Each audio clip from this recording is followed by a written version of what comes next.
Pues hasta ahora establecemos contacto en vivo en Caracas con el diputado opositor Williams Dávila. Él es integrante de la Comisión de Política Exterior de la Asamblea Nacional de Venezuela, y todo a propósito de lo que ya estamos contando esta semana, que se ha convertido quizás en una de las noticias más importantes del día, y era que el Parlamento Europeo ha rechazado, o por lo menos en la Eurocámara ha rechazado y ha condenado esa represión en contra de las manifestaciones en Venezuela y esa violación a los derechos humanos, para preguntarle si esto es importante o no, o es una condena más, pero no va a pasar nada.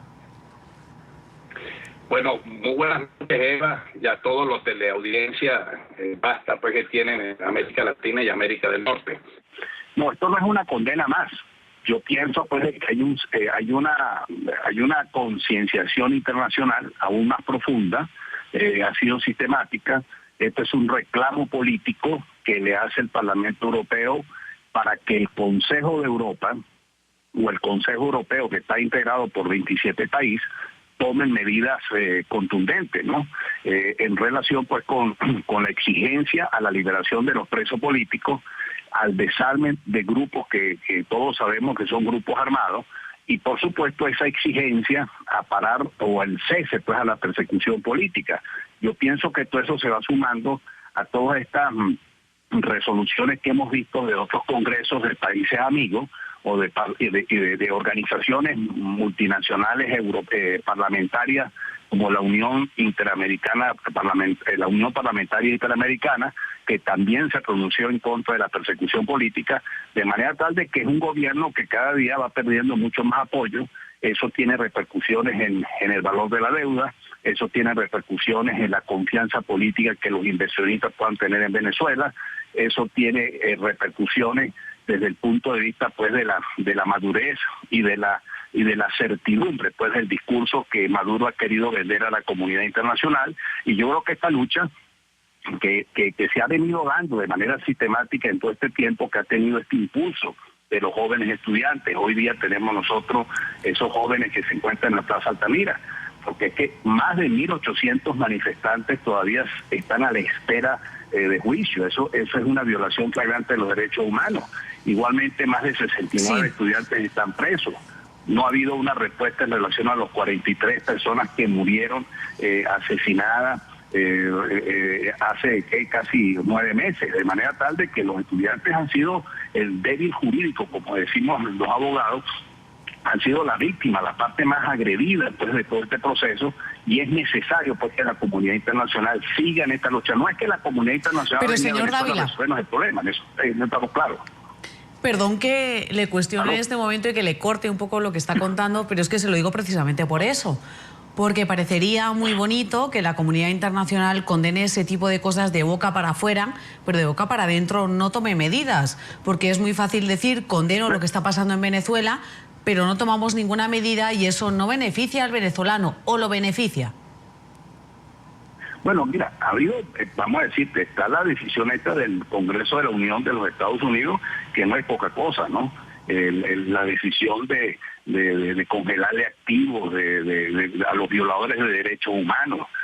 Por otra parte, este reclamo político del Parlamento Europeo que se va a dirigir al Consejo de Europa puede tener una decisión más o menos en ese tinte, ¿no? Y sobre todo, fíjate, el gobierno demuestra de esta forma que ellos son los enemigos del diálogo, porque el Parlamento Europeo está haciendo un llamado precisamente a la paz y al respeto a los derechos humanos. ¿Y quién es el que primero está rompiendo esa posibilidad? ¿Quién es el que está dando, como decimos aquí, una patada en la mesa?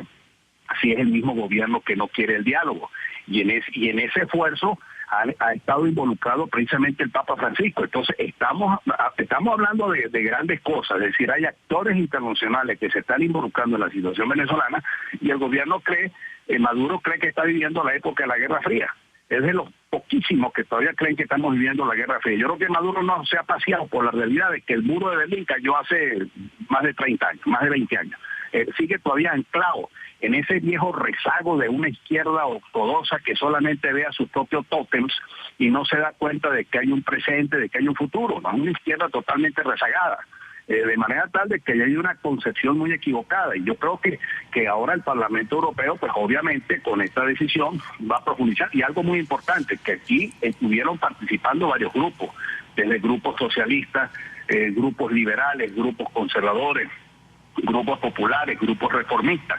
La Izquierda Unida y el Grupo Verde, el Partido Verde, no votaron porque cuestionaron la presencia o la resolución que cuestionaba la situación de los grupos armados irregulares que existen en Venezuela, amparados en asociaciones que llaman Poder Popular y no lo son tal cual. De manera tal de que hay incluso ellos con una duda, sí, a lo mejor están en contra de la resolución, pero en el fondo deben de estar viendo la realidad que estamos en presencia de un régimen que cada día se aísla más de la comunidad internacional. Pero mejor dicho, de los nombres que me está nombrando, yo como española, muchos los identifico como grupos políticos españoles.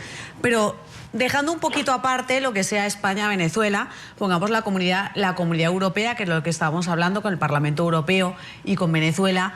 ¿No les asusta un poquito que esa buena comunicación o buena integración que pueda haber entre el Parlamento Europeo y Estados Unidos, por intereses de lo que sean, no digamos porque haya buena integración, ¿no les asusta un poquito lo que está pasando ahora entre Estados Unidos y Cuba y que esto deje en un poquito aparte a Venezuela? O al contrario, esto es bueno a Venezuela para que Nicolás Maduro se ponga las pilas y diga, esto que me está pasando lo que está haciendo es aislarme todavía más? Es que lo que pasa es que, mira, ese es un buen comentario, una buena pregunta. El tema es que este restablecimiento de relaciones de Cuba con los Estados Unidos, que yo pienso que Maduro no estaba muy cabalmente convencido que eso iba a suceder, no obstante que esto tenía ya 18 meses, estas conversaciones, pone en evidencia que Maduro no tiene fuerza. Es decir, que no es un hombre ideológicamente en esa izquierda fundamentalista importante. Es decir, el pragmatismo de las relaciones internacionales se puso en evidencia en este caso particular. Y yo creo que los hermanos Castro, particularmente Raúl Castro, que se da cuenta de la situación económica del país y que ellos tienen que abrirse. Fíjate tú que ellos aprobaron allá una ley de inversiones extranjeras, si se quiere mucho más liberal que la ley de inversiones extranjeras que están aprobando en Venezuela. Es decir, ellos necesitan traer capitales, y qué más que tienen a los Estados Unidos, que está a 50 millas del estado de la Florida, para traer turistas. Ese lujo no se lo puede dar Nicolás Maduro. Nicolás Maduro está siendo presa de su propio fundamentalismo, de sus propios grupos ortodoxos dentro del PSUV. Hay algo muy interesante, que aunque no hay listas oficiales, pero lo que uno ha visto por las redes de las personas o de los funcionarios que están metidos entre las sanciones aprobadas por el Congreso y por Obama, muchos son militares. Entonces, hay una situación que debe ser para Maduro muy difícil, ¿no? ¿Cómo enfrentar a sus propios militares frente a una situación de esta naturaleza? Lo cierto del caso es que el tiempo pasa y él tiene que darse cuenta que el mundo de la democracia da alternativas y que hay un tiempo de maduración en la democracia donde las cosas se pueden hacer bien. Maduro puede estar todavía en ese tiempo, pero aquí en Venezuela estamos viviendo una conflictividad social en potencia. Aquí hay realmente situaciones sociales graves. Aquí la gente no encuentra comida aun cuando tenga dinero para comprar la comida. Aquí todo cada día es mucho más caro. Aquí la inflación no la ha podido controlar el gobierno. Aquí hay una situación de violencia que no sale en los medios de comunicación. Y el gobierno de Maduro tiene que darse cuenta, o le abre las compuertas y realmente hace una reingeniería política y económica de su proyecto, o vaya usted a saber si va a ser consecuencia de su propio fracaso. Va a ser víctima de su propio fracaso. Pues en Caracas estábamos hablando con el diputado opositor Williams Dávila, integrante de la Comisión de Política Exterior, como les estamos contando, de la Asamblea Nacional de Venezuela. Muchas gracias por haber estado con nosotros estos minutos. Completamente a su orden, y muchas gracias por estar pendiente de nosotros, porque esta es de las pocas vías que tenemos para expresarnos al mundo y a Venezuela y a toda la comunidad social del país y del mundo. NTN 24, siempre con ustedes.